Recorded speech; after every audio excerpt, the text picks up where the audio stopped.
Aku percaya tahun ini kenapa dimulai dengan kata konsistensi, sebenarnya ini bukan tema bulanan. Tema bulanan sebenarnya nggak ada ya, ini tema bebas, tapi aku sama Citeri kemarin kita sepakat mau tema konsistensi. Kenapa? Karena uh, konsistensi itu penting. Nanti kita harus kenapa penting dan kenapa Tuhan mau kita konsisten. Nah, teman-teman harus tahu juga, kalau teman-teman mungkin tahu tahun baru banyak biasa yang bikin apa namanya, resolusi tahun baru ya, resolusi tahun baru. Nah, hampir semua termasuk saya kita kalau bikin resolusi tahun baru tuh konsistennya paling cuma ya paling lama mungkin 3 bulan 6 bulan lah ya, 6 bulan setelahnya biasa kita nggak konsisten lagi. Nah, jadi kita hari ini belajar, nggak cuma tentang resolusi tahun baru ya, tapi tentang segala hal, tentang kita ikut Tuhan, tentang jadi pengikut Kristus, kenapa kita harus konsisten. Nah, pertama-tama kita harus tahu dulu nih, arti kata konsisten itu apa sih? Konsisten itu artinya ya kita nggak berubah-berubah ya, tetap ya, tetap terus, nggak ada perubahan, atau bahasa bahasa gaulnya nggak plain plan gitu ya, nggak plain plan. Kalau teman-teman tahu ada komik detektif terkenal gitu ya, komik yang terkenal banget tentang detektif yang kayaknya dari sebelum saya lahir sampai detik ini pun belum tamat gitu ya, teman-teman tahu lah mungkin. Itu nggak tamat-tamat tuh, kayak nggak berkesudahan ya komiknya. Nah, itu di komik itu ada satu tokoh detektif gitu. Dia tuh plain plan, makanya plain plan. Kenapa? Karena dia baru ngomong apa, ini pembunuh ini pakai metode ini nih. Terus dibalikin kan, masa sih kayak begitu? Nah, terus bilang, oh iya benar juga ya. Nah, dia ganti lagi, ganti lagi. Nah, jadi omongannya tuh nggak ada yang bisa dipercaya. Ya karena kenapa? Dia nggak konsisten. Nah, makanya itu konsisten itu penting teman-teman. Karena kalau kita nggak konsisten, lama-lama orang juga bisa nggak percaya sama kita. Kita pun juga mungkin jadi kayak apa sih, hidupnya nggak disiplin segala macem. Nah, jadi pokoknya konsistensi itu penting, dan itu merupakan sifat wajib yang kita harus miliki kalau kita ngaku-ngaku sebagai kita pengikut Tuhan. Ya, kalau kita ngaku-ngaku pengikut Tuhan, kita harus punya sifat konsisten. Kenapa? Karena Tuhan Yesus saja konsisten. Ya, Yesus Kristus tetap sama, baik kemarin maupun hari ini dan sampai selama-lamanya, Ibrani 13 ayat 8. Jadi Tuhan Yesus itu konsisten sepanjang Alkitab, yaitu Tuhan itu selalu konsisten. Konsistennya dalam apa? Ya, sepanjang Alkitab Tuhan selalu memperlihatkan konsistensi dalam mengasihi manusia. Ya, dia nggak plain plan dalam mengasihi manusia. Ya, dia nggak pernah plain plan, oh anak ini lagi baik nih, ya udah aku kasihi deh. Oh, besoknya dia lagi nakal nih, aku nggak mengasihi dia lagi deh. Ya, Tuhan nggak kayak gitu. Ya, itu plain plan nanti kan. Ya, mengasihi secara plain plan. Nah, Tuhan tuh selalu mengasihi kita secara konsisten. Ya, jadi Tuhan tuh selalu memperlihatkan konsistensi dalam mengasihi kita semua tanpa terkecuali. Manusia manapun itu, Tuhan selalu perlihatkan konsistensi dalam mengasihinya. Nah, jadi intinya Tuhan tuh dengan mengasihi kita dengan konsisten, Tuhan tuh sebenarnya kasih kita teladan. Ya, Tuhan kayak bilang ke kita, aku nih konsisten loh. Ya, kamu juga harus konsisten. Nah, jadi kita sebagai pengikut Kristus, kalau kita ngaku-ngaku pengikut Kristus gitu ya, sebagai orang yang menteladani Kristus, karena Tuhan Yesusnya konsisten, nah siapa kita kalau kita ngaku-ngaku pengikut Tuhan Yesus, tapi kita nggak ngikutin Tuhan Yesus yang konsisten? Ya, kalau Tuhan Yesus punya sifat konsisten, kita sebagai pengikut Kristus, ya kita juga wajib punya sifat konsisten itu juga. Nah, kenapa Tuhan mau kita punya sifat yang konsisten? Ya, punya konsisten hidupnya. Kenapa Tuhan mau kita hidup yang konsisten? Kenapa? Karena konsistensi diperlukan jika kita mau jika kita mau hidup kita sukses dan berbuah. Ya, konsistensi diperlukan jika kita mau hidup kita sukses dan berbuah. Nah, kalau teman-teman perhatiin, ya itu ada artikel bisnis gitu waktu itu saya baca, yang namanya orang-orang legend yang terkenal, yang teman-teman kayak kita sebut namanya, tahu lah ya, tokoh-tokoh terkenal di dunia. Mereka tuh punya satu kesamaan pasti. Itu mereka hidupnya konsisten. Mereka hidupnya selalu konsisten. Konsisten apa? Contohnya, salah satu katanya sifat sifat alami dari orang sukses tuh katanya bangun pagi katanya. Ya, nggak ada tuh orang sukses bangunnya siang-siang, katanya sih begitu, katanya ya. Nah, tapi ya benar, ada benarnya juga. Ya, saya tahu ada aktor Hollywood terkenal yang teman-teman kalau lihat mukanya tahu lah ya, pasti minimal pernah nonton filmnya 1 kali lah. Ya filmnya banyak, pasti teman-teman ada salah satu filmnya teman-teman pasti pernah nonton lah, pasti begitu. Nah, ini orangnya saya nggak tahu ganteng atau enggak ya, mungkin ganteng kali ya, tapi yang jelas tuh badannya tuh berotot banget lah gitu. Nah, dia ini ternyata mantan seorang, apa ngomongnya, janitor. Janitor tuh pembersih gedung gitu ya, tukang bersih-bersih gedung, ya. Dia tuh awalnya tukang bersih-bersih gedung. Nah, tapi akhirnya dia komit, dia tiap jam 4 pagi selalu bangun tiap hari, jam 4 pagi bangun, nge-gym sampai badannya keren lah gitu, kayak gagah banget lah, gagah. Dan dia selalu mainnya film action, kalau nggak film komedi juga sih. Orangnya juga lucu kebetulan. Nah, intinya dia konsisten mulai dari situ. Ya, dia mulai konsisten dari situ dan akhirnya ya dia akhirnya sukses gitu ya.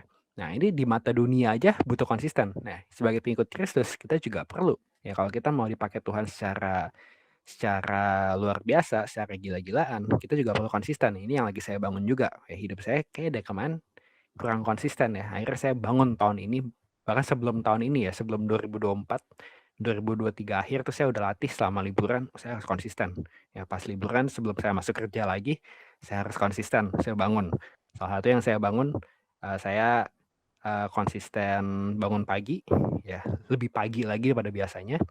Bangun pagi itu ngapain? Saya bangun pagi langsung ya doa, langsung doa, benar-benar di hadirat Tuhan, saya doa, terus saya konsisten olahraga juga, ya benar-benar saya komit, jiwa kebangun, rohani kebangun, fisik juga saya bangun. Nah, itu butuh konsisten teman-teman. Dan intinya itu semua orang yang sukses, ya teman-teman sebutlah siapa, Daud, Daniel, Yusuf, itu semua orang yang konsisten ya, dalam perkataan, dalam perbuatan, dalam kebiasaan. Nah, itu semua konsisten. Ya, tapi jangan konsisten di hal-hal yang nggak baik ya. Ini dalam kita ngomongin konsisten hal-hal yang baik. Ya. Daud konsisten nggak dalam hal-hal baik? Oh, konsisten banget. Dia konsistennya apa? Ya terus-terusan gembalain kambing domba sampai akhirnya dia bisa gembalain satu Israel. Dia konsisten main musik, ya main kecapi, main harpa, sampai akhirnya dia jadi pemazmur yang paling terkenal di dunia. Ya penulis lagu paling terkenal di dunia itu Daud ya, karena ya berapa banyak penulis lagu rohani yang pakai kata-katanya Daud gitu, yang puitis. Nah, apalagi ya Daud banyak lah sifat konsistennya yang dia pertahanin sampai akhirnya dia bisa jadi sukses dan berbuah, dan akhirnya dia jadi orang yang berkenan di hati Tuhan. Jadi itu konsistensi diperlukan jika kita mau hidup kita sukses dan berbuah. Nah, itu pentingnya konsistensi. Nah, setelah itu kita harus perhatiin juga teman-teman, kita bisa konsisten sampai hidup kita sukses dan berbuah, tapi motifnya salah. Ya, kita bisa konsisten sampai hidup kita sukses dan berbuah. Mungkin kelihatannya kayak, wah pengikut Tuhan sejati gitu ya. Tapi kalau motivasi kita salah, itu juga bahaya. Bisa nggak sih kita sukses dengan motivasi yang salah? Ya bisa aja. Ya, alasan kita hidup konsisten sebagai pengikut Kristus, yaitu adalah karena ya, Kristus konsisten mengasihi kita tanpa syarat.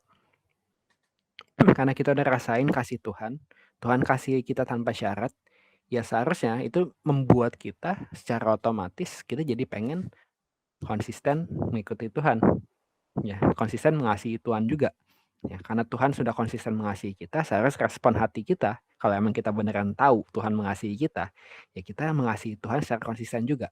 Nah, ini alasan kita harus hidup sebagai pengikut Kristus kayak gitu. Karena kita ingin konsisten mengasihi Tuhan yang telah konsisten mengasihi kita. Ya, intinya begitu. Nah, jadi ini alasan yang paling wajib harus kita punyai kalau kita mau hidup konsisten sampai hidup kita berbuah dan sukses. Nah, bisa nggak sih punya punya kesuksesan berbuah dengan motivasi yang salah? Bisa banget. Ya, ini Pengkhotbah 4 ayat 4.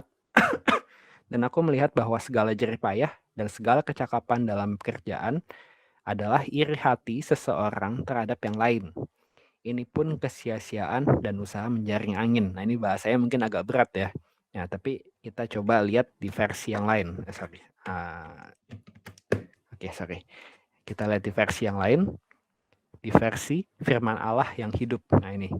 Kemudian aku melihat bahwa pada dasarnya segala jerih payah dan keberhasilan orang ya didorong oleh perasaan iri hatinya. tetapi ini pun tidak ada gunanya, sama seperti mengejar-ngejar angin belaka. Nah, jadi segala jerih payah dan keberhasilan orang itu didorong oleh perasaan iri hatinya. Nah, ada versi yang lebih enak lagi dibacanya. Ini bahasa Inggris sih, tapi saya nanti terjemahin.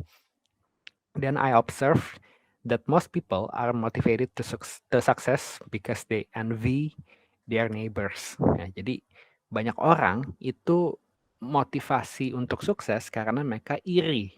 Ya, motivasi untuk suksesnya karena mereka iri.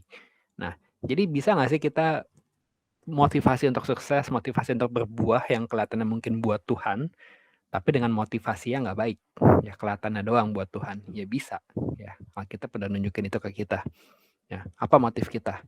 Bisa aja iri hati, ya ini iri hati, bisa juga pamer, atau bisa juga karena status ya, cari status, bisa aja, ya. Dan itu motivasi yang salah. Dan biasanya motivasi ini nggak akan kelihatan banget kalau kita belum nyampe di tujuan. Nah, motivasinya biasanya akan kelihatan pas udah nyampe di tujuan.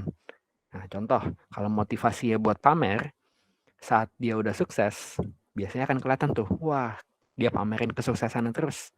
Ya, kenapa dia pamerin kesuksesannya terus? Karena emang dari awal motivasi untuk suksesnya itu karena untuk pamer. Nah, kayak gitu. Biasanya kalau udah nyampe di tujuan, makin kelihatan. Ya, makin kelihatan motivasinya tuh apa sebenarnya. Mungkin pas menuju ke puncaknya mungkin ya nggak terlalu kelihatan ya motivasinya apa. Jadi pas udah nyampe, itu biasanya udah kelihatan lah motivasinya. Nah, jadi sebelum kalau kita mau hidup kita sukses dan berbuah, kita konsisten betul.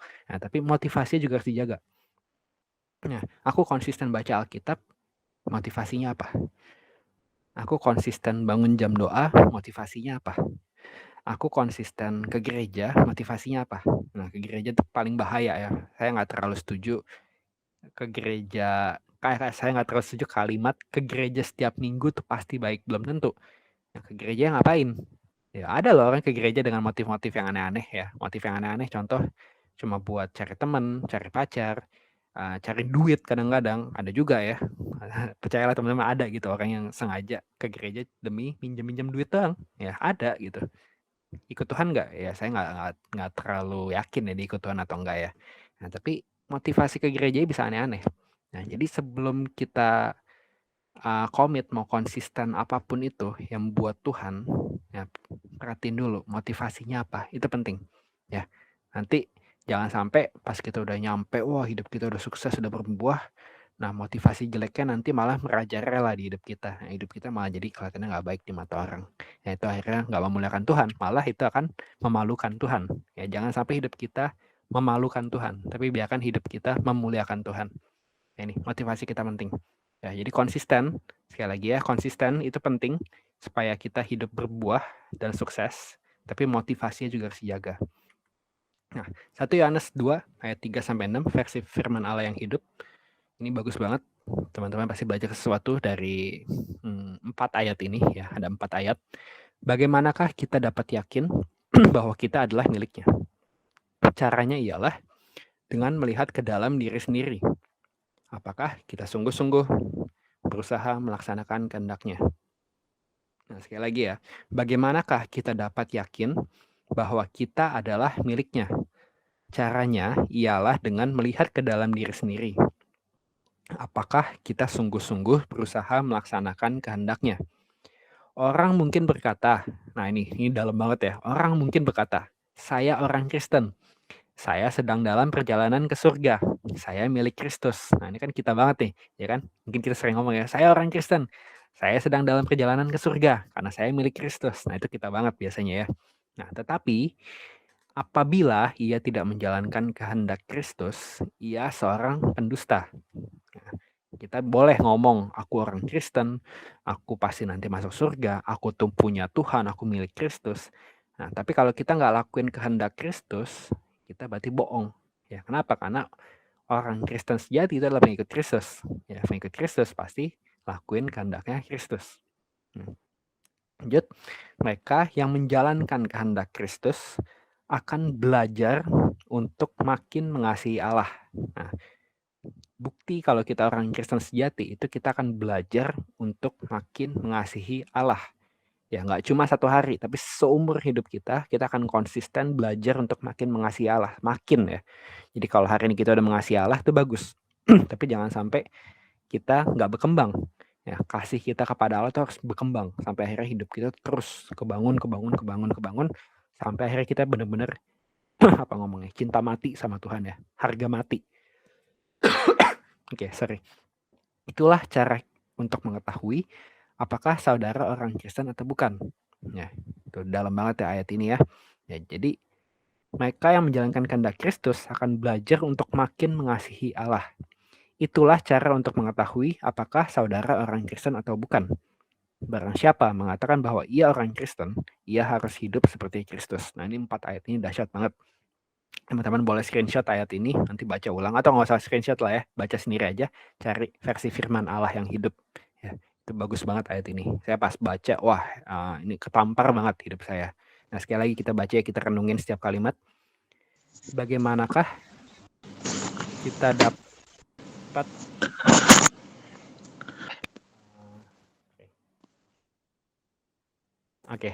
bagaimanakah kita dapat yakin bahwa kita adalah miliknya? Caranya ialah dengan melihat ke dalam diri sendiri. Apakah kita sungguh-sungguh berusaha melaksanakan kehendaknya? Orang mungkin berkata, saya orang Kristen, saya sedang dalam perjalanan ke surga. Saya milik Kristus. Tetapi apabila ia tidak menjalankan kehendak Kristus, ia seorang pendusta. Mereka yang menjalankan kehendak Kristus akan belajar untuk makin mengasihi Allah. Itulah cara untuk untuk mengetahui apakah saudara orang Kristen atau bukan.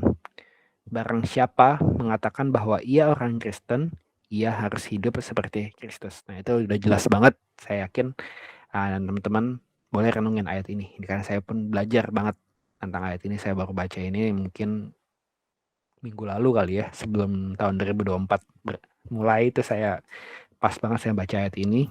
Jadi ini ayat yang negur saya juga.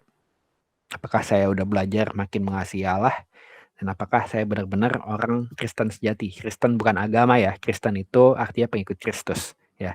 Kalau teman-teman tahu orang Indonesia disebut Indonesian ya, Indonesian. Kenapa? Ya karena orang Indonesia ditambah N-nya. Nah, kenapa Christian? Karena itu orangnya Kristus, jadi orang yang Kristus disebut Christian jadinya. Jadi bukan agama, tapi kalau kita benar-benar pengikut Kristus, orangnya Kristus, ya kita akan belajar untuk makin mengasihi Allah. Nah, hidup kita akan kelihatan ya, hidup seperti Kristus gitu ya. Hidup seperti Kristus. Kalau kita nggak hidup seperti Kristus, lebih baik jangan ngaku-ngaku kita pengikut Kristus. Ya, itu dalam banget. Oke. Efesus 5 ayat 15 sampai 17. Nah, ini teguran dari Paulus. Karena itu, perhatikanlah dengan saksama bagaimana kamu hidup. Ya, perhatikanlah dengan saksama bagaimana kamu hidup. Janganlah seperti orang bebal, tetapi seperti orang arif. Dan pergunakanlah waktu yang ada, karena hari-hari ini adalah jahat.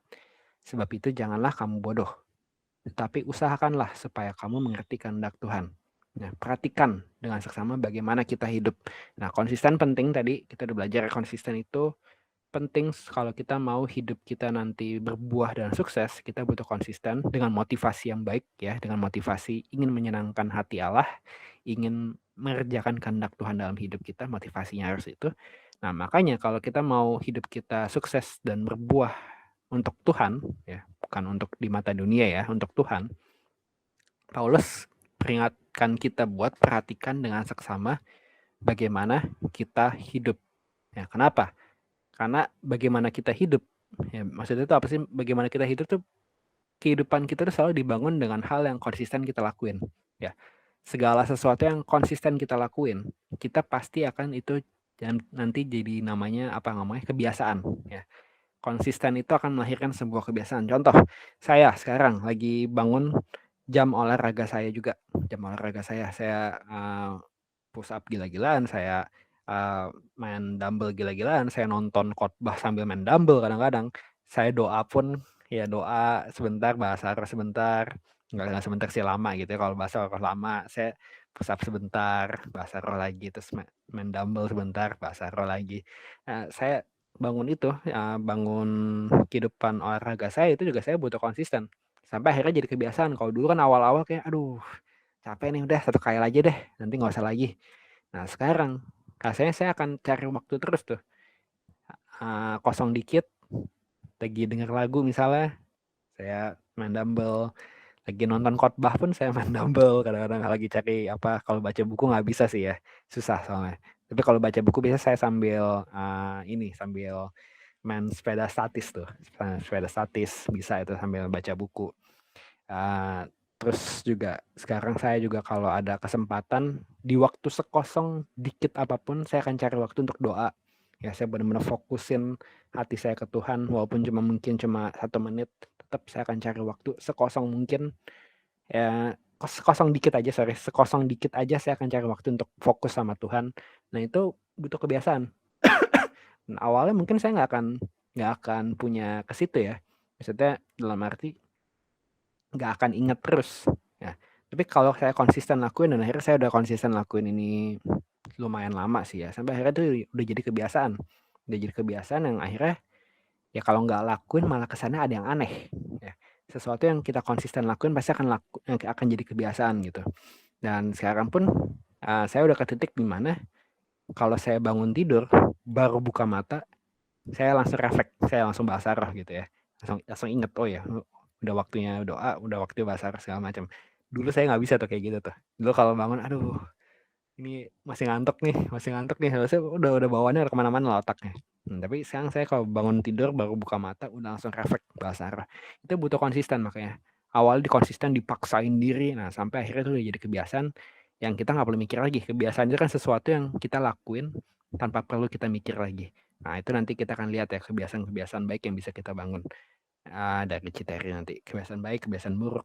Nah itu pokoknya kebiasaan itu akan kita bangun lewat kehidupan kita yang kita konsisten lakuin. Jadi jangan sampai kita konsisten lakuin yang nggak baik, tapi konsistenlah lakuin yang baik. Kayak tadi ya, bangun jam doa, olahraga mungkin, belajar, meng-upgrade itu bahasa Indonesianya apa sih? Mengembangkan diri. Ya, konsistennya di situ sampai itu jadi kebiasaan yang kita nggak perlu paksa. Aduh, aku males baca buku nih, aku males belajar nih. Nah, jangan sampai kayak gitu lagi. Ya udah jadi konsisten aja. Ya sampai itu udah jadi kayak nafas. Baca Alkitab juga begitu, teman-teman. Baca Alkitab, saya tahu banyak teman saya yang baca Alkitab kayak harus dipaksain. Saya pun juga dulu dipaksa sama mentor saya sampai saya lawan balik gitu. Apaan sih maksa-maksa orang baca Alkitab segala macam.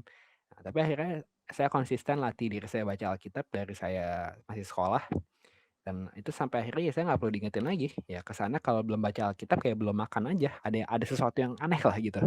Itu kenapa? Udah jadi hal yang udah mendarah daging gitu ya. Nah, kita harus bangun konsistensi hal-hal yang baik dalam Tuhan pastinya sampai akhirnya itu mendarah daging sampai kita nggak perlu mengingatkan diri, nggak perlu memaksain diri kita lagi. Nah, habis ini kita akan lihat ini nanti akan dibawain sama Citeri. Yes, thank you Ko Andre.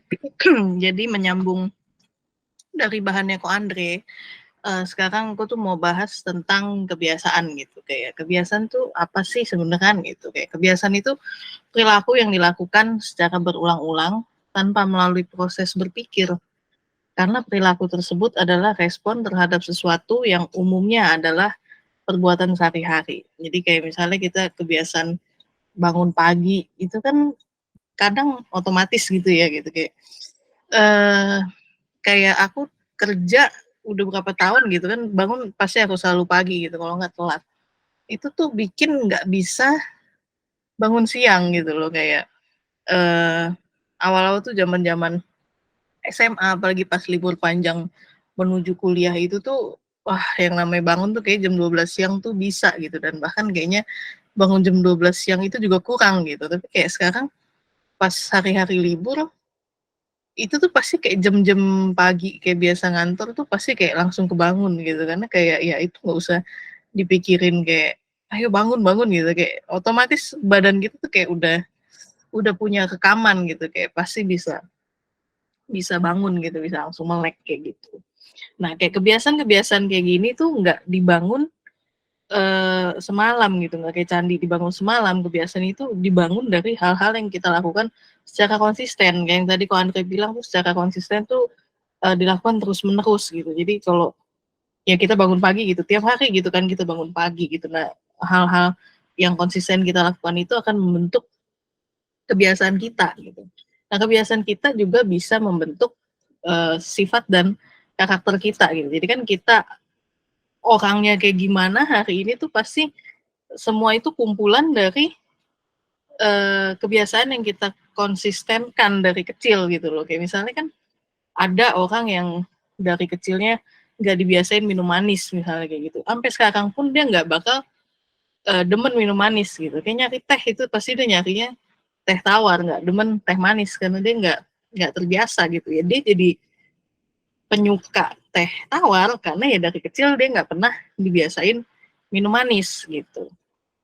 Nah, tapi kita kan manusia nih ya gitu. Manusia tuh kan udah daging ini kan udah jatuh dalam dosa gitu. Jadi kita punya setelan pabrik gitu kalau kayak handphone mah tuh defaultnya gitu, setting defaultnya tuh untuk melakukan hal-hal yang buruk gitu loh.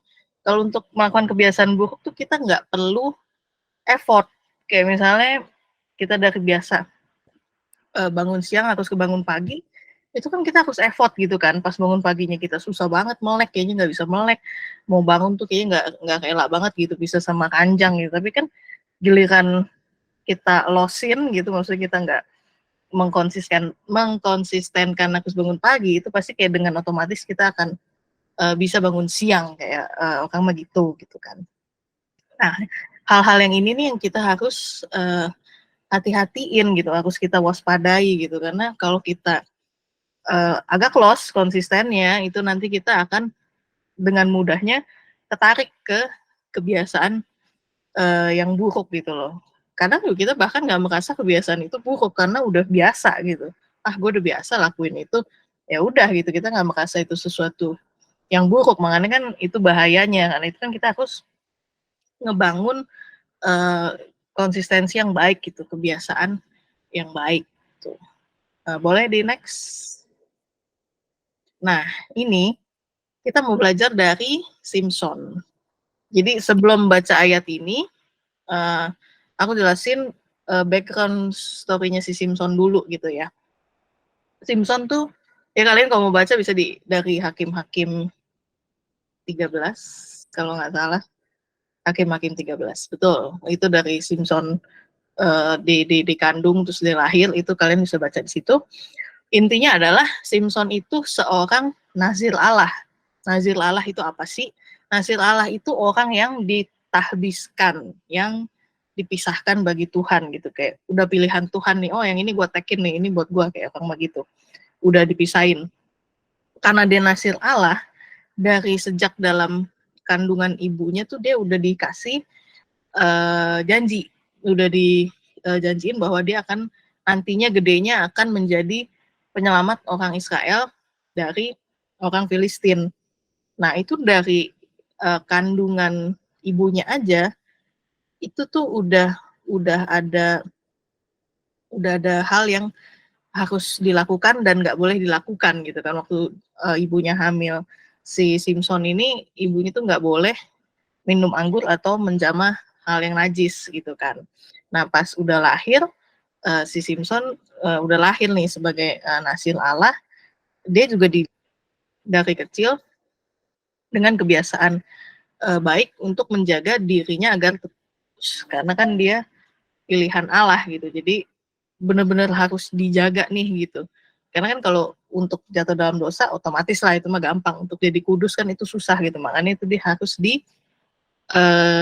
dikasih apa tuh pagar-pagar lah gitu kayak biar tracknya tuh benar gitu. Dia harus berjalan dengan kebiasaan yang udah Tuhan suruh gitu, kebiasaan baik yang udah Tuhan perintahin gitu. Nah, si Simpson juga nggak boleh sampai rambutnya kena pisau cukur.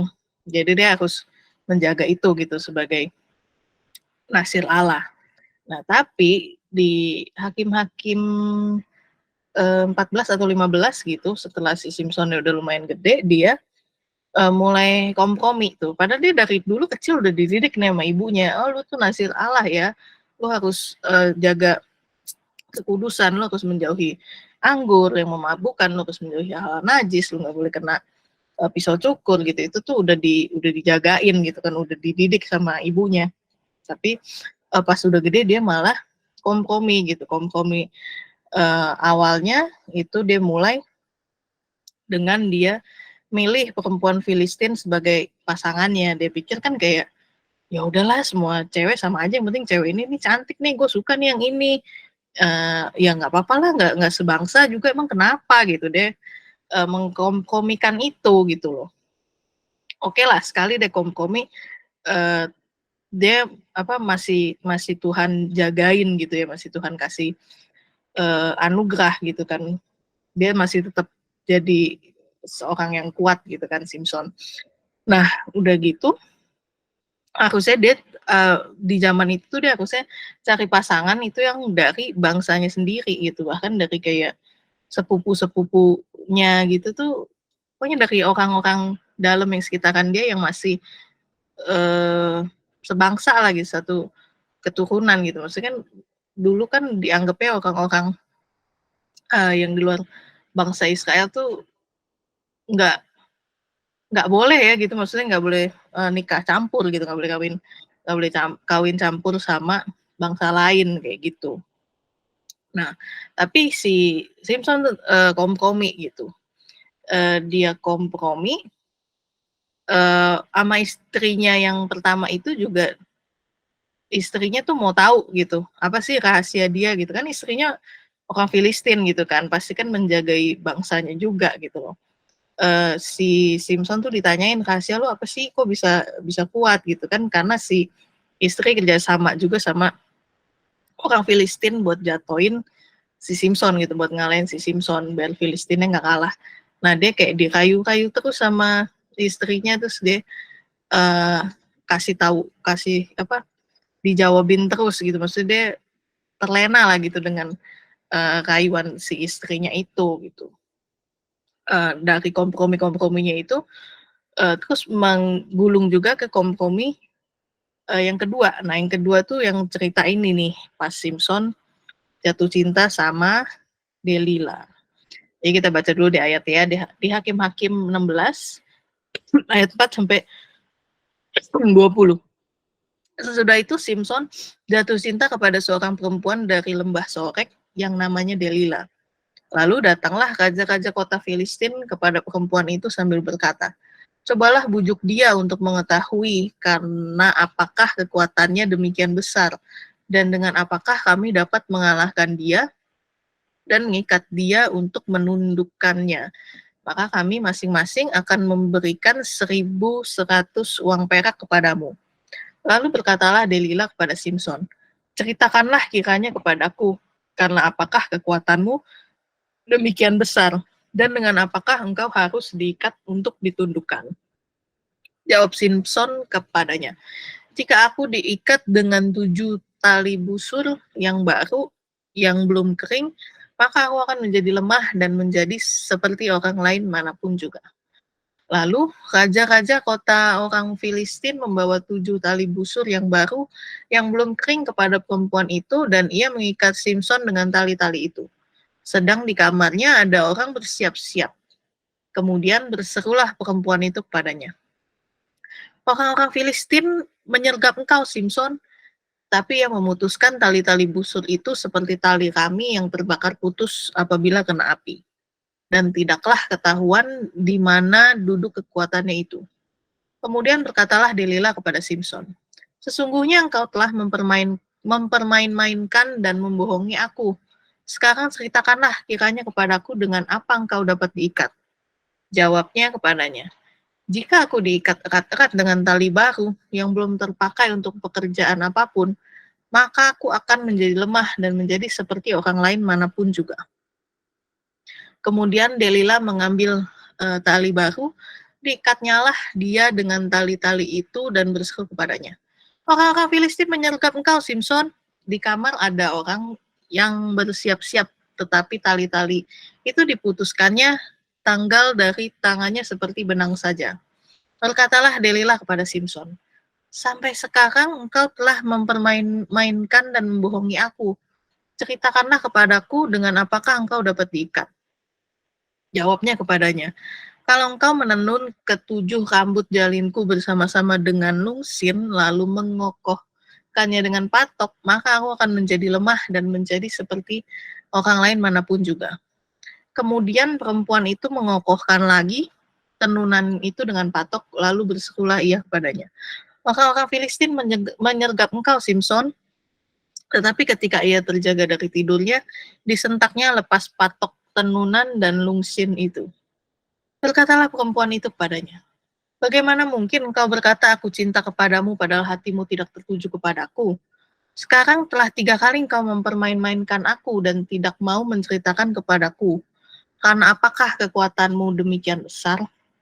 Lalu setelah perempuan itu berhari-hari merengek-rengek kepadanya dan terus mendesak-desak dia, ia tidak dapat lagi menahan hati, sehingga ia mau mati rasanya. Maka diceritakannya lah kepadanya segala isi hatinya, katanya. "Kepalaku tidak pernah kena pisau cukur, sebab sejak dari kandungan ibuku, aku ini seorang nazir Allah. Jika kepalaku dicukur, maka kekuatanku akan lenyap daripadaku, dan aku menjadi lemah dan sama seperti orang-orang lain." Ya masih adatnya tuh. Baca lagi ya gengs. Ketika dilihat Delila bahwa segala isi hatinya telah diceritakannya kepadanya, disuruhnyalah memanggil raja-raja kota orang Filistin, katanya, "Sekali ini lagi datanglah kemari, sebab ia telah menceritakan segala isi hatinya kepadaku." Lalu datanglah raja-raja kota orang Filistin itu sambil membawa uang itu. Sesudah itu dibujuknya Simpson tidur di pangkuannya, lalu dipanggilnya seorang dan disuruhnya mencukur ketujuh rambut jalinnya. Sehingga mulailah Simpson ditundukkan oleh perempuan itu, sebab kekuatannya telah lenyap daripadanya. Lalu berserulah perempuan itu, "Orang Filistin menyergap engkau, Simpson." Maka terjagalah ia dari tidurnya serta katanya, "Seperti yang sudah-sudah, aku akan bebas dan akan meronta lepas." Tetapi tidaklah diketahuinya bahwa Tuhan telah meninggalkan dia. Oke, nggak ganti guys, berarti udah habis. Ya, kayak gitu cerita Simpson sama Delila. Jadi, kan kita udah baca tuh dari ayat 4 sampai 20. Peristiwanya tuh sama, mirip sama waktu dia dengan istrinya yang pertama itu di kayu-kayu, direngek-rengek. Dia jadi kompromi gitu. Ya sebenarnya kalau dia nggak kompromi bisa aja maksudnya dari awal dia cut gitu, maksudnya nggak ngejawab itu apa gitu, tapi dia kayak, "Ah yaudah deh jawabin, ini kan istri gue, oh dia mah cantik banget, gue cinta banget sama dia," begitu, bucin parah gitu. Jadi apapun yang istrinya minta tuh dia akan dia lakuin gitu kan. Nah dia tuh nggak belajar dari kesalahan dia yang pertama, yang dia udah kompromi itu ya mungkin dia juga nggak merasakan konsekuensinya gitu ya, maksudnya di kompromi dia yang awal kan dia masih tetap terlihat kuat gitu, dia masih kuat bisa lawan semua yang jaga gitu, tapi kan kalau dia kompromi terus lama-lama ya habis gitu, kayak orang mah masa kan juga habis gitu, kayak ya udah nih enough nih, udah mentok nih di sini gitu. Jadi akhirnya apalagi di ayat terakhir kan dia bilang Tuhan telah meninggalkan dia gitu, kayak waktu dia bermain-main dengan kompromi tuh udah habis gitu. Tuhan kayak udah, "Oh ya udahlah kalau lu mau kompromi gitu, ya wes silahkan," kayak orang mah gitu. Jadi udah nggak ada anugerah Tuhan lagi gitu buat dia gitu. Ya ada sih sebenarnya kan di pasal-pasal selanjutnya itu ada gitu, Tuhan tetap di apa akhir hidupnya Simpson sebenarnya Simpson masih tetap menang gitu kan. Cuma kan ya gara-gara dia di sini dia kompromi itu ada juga akibat tuh apa konsekuensi yang harus dia tanggung gitu. Jadi di chapter ini nih dia lagi merasakan konsekuensi atas komprominya dia gitu. Nah, dengan kayak gitu kan dengan dia kompromi terus tuh sebenarnya kisah ini nih kan relate gitu sama hidup kita gitu. Suka apa sering sih kita kompromi gitu dari hal-hal yang menurut kita kecil gitu, kayak ya udahlah nggak baca Alkitab satu hari, besok juga bisa baca lagi kok gitu. Tapi kan dari bolong sehari itu bisa jadi bolong 2 hari, bolong seminggu, bolong sebulan, lama-lama bolong setahun pun kita nggak ngerasa kenapa-napa gitu. Ya udah, kenapa, gue udah biasa kok bolong baca Alkitab gitu kan. Hal-hal kayak gitu kan, kompromi kecil kan bisa jadi menggulung ke kompromi-kompromi yang lebih besar lagi gitu kan. Nah, kayak cerita Simpson juga yang merupakan nazir Allah, itu kan pilihan Tuhan gitu ya. Nazir itu pilihan Tuhan yang dipisahkan gitu, yang dikuduskan. Ya. Kita juga anak-anak pilihan Tuhan gitu loh. Berarti kan kayak Simpson harus menjaga hidupnya dengan konsistensi dengan melakukan kebiasaan yang baik, itu kan begitu juga kita gitu loh. Kayak kita harus hidup konsisten menjauhi anggur-anggur yang ada di hidup kita gitu. Anggur-anggur tuh berbicara tentang kenikmatan duniawi yang menjauhkan kita dari pengenalan akan Tuhan gitu. Seharusnya kan kita hidup dengan pengaruh Tuhan gitu, bukan pengaruh dunia gitu. Kalau kita kompromiin anggur-anggur yang ada gitu, kesenangan-kesenangan duniawi yang ada yang buat kita happy gitu, tapi kan itu bukan pengaruh Tuhan gitu. Kita bisa terlena malah ke bawah arus yang jauh dari Tuhan. Padahal kan kita ini pilihan anak-anak pilihan Tuhan gitu. Kita dikuduskan gitu. Kudus itu kados gitu, yang artinya keterpisahan dari dunia gitu. Karena kenapa kita harus hidup kudus gitu? Karena kalau kita nggak kudus, kita nggak bisa melihat Bapa gitu. Sebab Bapa adalah kudus gitu. Kalau itu nggak sekal gitu, nggak satu ruangan lah gitu kayak orang mah. Kalau kita mau ngelihat Tuhan nih, kita harus masuk ke hal-hal yang kudus gitu. Sebab dalam kekudusan ya Tuhan itu ada di sana gitu. Nah, selanjutnya boleh di next. Kita gimana harus membangun konsisten gitu dalam hidup biar kita menjaga kekudusan gitu ya, biar sampai akhir itu kita tetap dekat sama Tuhan. Itu yang pertama adalah intim dengan Tuhan melalui doa dan baca firman. Kelihatannya biasa ya, tapi hal-hal yang biasa ini tuh justru efeknya akan luar biasa gitu loh. Kayak ya doa gue gitu-gitu aja Kak, kayaknya gue doa juga kayaknya nggak didengerin deh. Ya doa itu Tuhan pasti dengar, tapi dijawabnya kan terserah Tuhan gitu ya, maksudnya ya Tuhan yang berdaulat gitu, Tuhan yang menentukan gitu kapan harusnya dijawab dan dijawabnya dengan cara apa gitu. Kita harus, tapi dengan doa dan baca firman itu kita kan bangun kebiasaan baik untuk nempel sama Tuhan gitu. Kan kita mau kudus gitu kan, ini kita harus ikut orang yang kudus gitu loh ya. Ya Tuhan bukan orang gitu, maksudnya kalau diorangkan gitu kan kayak yang ngikutin dia gitu loh. Lu mau jadi atlet, ya bergaulah sama atlet gitu, deketin para atlet, lu tahu biasanya gimana, cara latihannya gimana, itu lu bisa kebangun juga menjadi atlet gitu. Nah, doa dan baca firman itu paling kudu mesti wajib gitu kita bangun dengan konsisten setiap hari gitu. Jangan kasih kendor lah gitu. Kalau kompromi sekali, ya pasti bisa ada kompromi lainnya gitu. Yang kedua adalah yang harus kita bangun adalah menginjil dan menjadi berkat gitu kali maksudnya ya. Menginjil dan menjadi berkat. Itu tuh jadi kita nggak cuma mengejar kepentingan enaknya kita sendiri gitu. Kayak Simpson, dia cuma ngejar yang cantik aja gitu. Padahal kan dia udah punya panggilan Tuhan gitu, udah dipanggil sebagai nazir Allah gitu. Udah ada tujuannya gitu. Nah, kayak kita tuh udah dipanggil untuk menginjil dan menjadi berkat gitu. Di sini juga tempat praktek kita gitu. Di sini kita bisa mempraktekkan apa yang udah kita dapat gitu loh dari doa dan baca firman. Di sini kita praktekin gitu. Jadi nanti kalau kita nggak ada yang kita belum ngerti kan, kita akan balik lagi tuh ke doa dan firman gitu. Lakuin lagi, belum ngerti nih Tuhan, tanya lagi Tuhan gitu kan. Itu jadi kebangun terus gitu. Itu jadi bisa dengan konsisten kita lakukan gitu. Nah yang ketiga yang harus kita bangun adalah belajar dan mengembangkan diri.